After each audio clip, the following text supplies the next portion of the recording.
Mayor Michael Bloomberg of New York has announced a big push to put pressure on lawmakers who will vote on new gun control measures. The assault weapons ban has been taken out of the main bill. He said the NRA is not as strong as it used to be.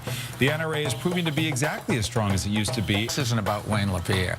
This is about the public wanting to be safe on their street. They sure don't want him to tell them what self-defense firearms to own, and he can't buy America. Wayne LaPierre testified on behalf of the NRA that background checks were appropriate and should be done. It slows down the law-abiding and does nothing to anybody else.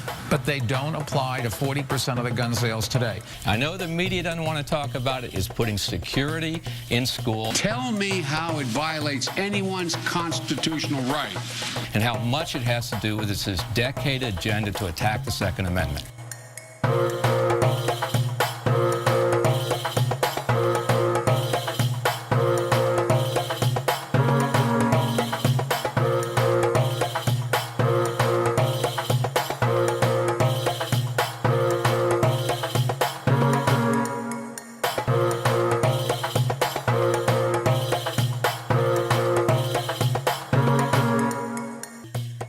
No one needs an assault rifle, in all honesty. Yeah. Self-protection, that's one thing, but how much do you have to protect yourself is really the question. In my opinion, I think the biggest thing that needs to be done first and foremost is that there needs to be mandatory background checks, 100% at a time. The bulletproof backpack actually came out about 6 months ago and has been selling very well. It is literally a Kevlar backpack that children can wear.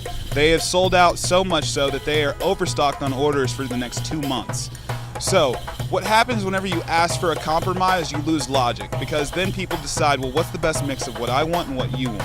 What we all want is safety.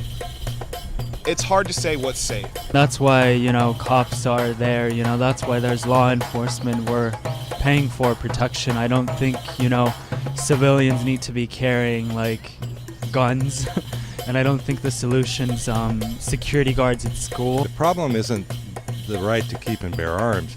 The problem is we need nut control and thug control, not gun control. I mean, a nut can drive a car into one of these big groups of children walking on the street here and kill 30 of them, so we're going to ban cars? No. You got to control the insane. You have to control the criminals. That's what you have to do. And if we don't want to face up to it, which the liberals don't, their solution is to try to control something that's irrelevant kind of to the problem. If you have a child yourself, I don't care if you're in the NRA, I don't care if you're a hunter, I think your perspective would change immediately if something happened to your child in a situation that happened in Connecticut. Guns do kill people, I'm sorry. It's not just people that kill people, guns kill people. And it's easier to kill 20 people with a machine gun than it is to kill 20 people with an X-Acto knife. Where do you draw the line? Yeah, there's not much you can do for gun protection other than make sure that when you're selling guns, who you're selling it to.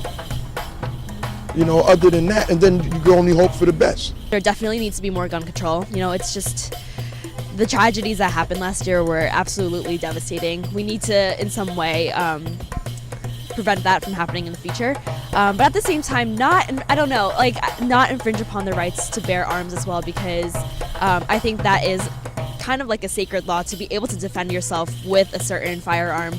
My opinion on it is that we need to regulate guns to homes.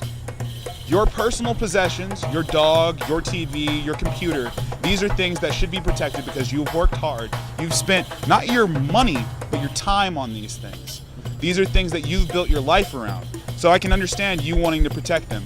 But when your concealed handgun license turns into a reason to shoot a man at a bar over a disagreement, then I have a concern.